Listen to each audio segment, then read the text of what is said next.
السلام علیکم ورحمۃ اللہ وبرکاتہ۔ دوستوں، میرا نام ہے مختار عالم اور آپ دیکھ رہے ہیں میرا یوٹیوب چینل میڈیا۔ دوستوں، آج کی اس ویڈیو میں بتانے والا ہوں قرآن کو صحیح پڑھنا کتنا ضروری۔ تو چلیے شروع کرتے ہیں۔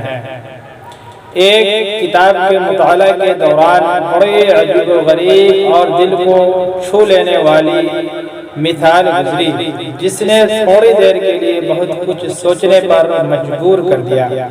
یہ کتاب دراصل حضرت شاہ حکیم محمد اختر رحمۃ اللہ علیہ کے مواعظ کا مجموعہ ہے، جس کا نام ہے مواعظ درد محبت۔ اللہ کی محبت اور عشق خداوندی میں جو درد ان کے دل کو حاصل تھا، اسی کو اپنے الفاظ میں بیان فرمایا ہے۔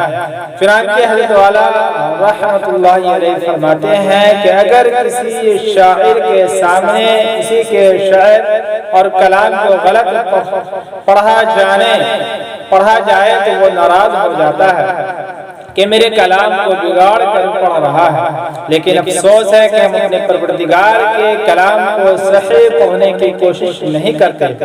میرا رب کتنا ناراض ہوتا ہوگا کہ کیسا میرا بندہ ہے میرے سامنے میرے کلام کو بگاڑ کر پڑھ رہا ہے۔ قرآن مجید کو صحیح پڑھنا رب کو راضی کرنے کی مانند ہے، اور غلط سلط پڑھنا اپنے رب کو ناراض کرنے کی مانند ہے۔ جب دنیا کے شاعر اپنے کلام کو غلط سننا پسند نہیں کرتے، میرا آپ کا شفیق پروردگار اپنے کلام کو غلط پڑھنا اور غلط سننا کیسے گوارا کر سکتا ہے؟ سچ بات تو یہ ہے کہ ہمیں اپنے پروردگار کے کلام سے عشق ہی نہیں ہوا، ورنہ ایک لمحہ بھی ہمیں چین نہیں آتا کہ میں نماز میں جو قرآن پڑھ رہا ہوں وہ کیسے صحیح ہو جائے اور میرا رب میرے قرآن کو سن کر خوش ہو جائے۔ کیا میرے رب کا پاک کلام شاعروں کے شاعر سے بھی گیا گزرا ہے؟ معاذ اللہ، ہرگز نہیں، ہرگز نہیں۔ بلکہ حقیقت یہ ہے کہ ہمیں دنیا کی محبتوں اور خواہشات نے اپنے رب کی محبت سے محروم کر دیا۔ جب رب ہی سے محبت نہیں تو اس کے کلام سے محبت کہاں سے نصیب ہوگی؟ اللہ پاک اس سیاکار کو بھی اپنا عشق و محبوب بنا دے، آمین۔